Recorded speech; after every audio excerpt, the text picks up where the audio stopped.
বন্ধুরা আসসালামু আলাইকুম, সবাইকে স্বাগতম। আজকের ভিডিওতে আপনাদের নিয়ে যাব সম্পূর্ণ একটি ভিন্ন জায়গায়। আপনারা দেখতেই পাচ্ছেন, টিলা আর পাহাড়ের ঠিক মাঝখানে বয়ে চলেছে বান্দরবনের সাঙ্গু নদী। হ্যাঁ বন্ধুরা, আজ আপনাদের নিয়ে যাব এক অন্যরকম একটি ঝর্ণা, নাম তার কুমারী ঝর্ণা। এই নামকরণ করারও রয়েছে বিভিন্ন ধরনের ইতিহাস। কারণ এখানে 6 মাস পানি থাকে আর 6 মাস থাকে না। এই কারণেই এর নাম হয়েছে কুমারী ঝর্ণা।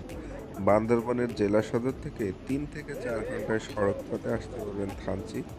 সেখান থেকে সাঙ্গু নদীতে 1 ঘন্টা পাড়ি দিলেই পেয়ে যাবেন এই কুমারী এখন ঝর্ণা। আমরা যাচ্ছি কুমারী ঝর্ণার উদ্দেশ্যে। হালকা ট্রেকিং এর পরে আমরা আসলাম কুমারী ঝর্ণা। এটা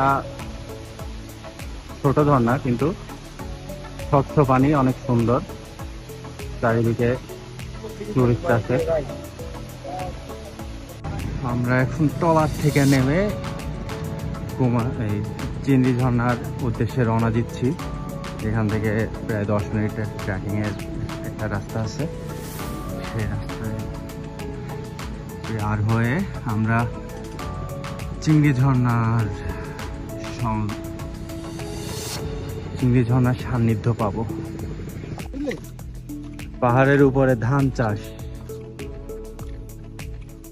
পাহাড়িদের কত কষ্ট ভাবে দিন কাটে। ধান, গম, ভুট্টা সব এইভাবে পাহাড়ের উপরে চাষ করা হয়।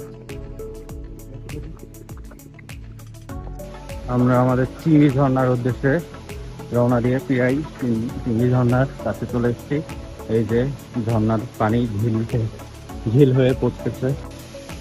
এই যে আমাদের সেই কাঙ্ক্ষিত চিংড়ি ঝর্ণা।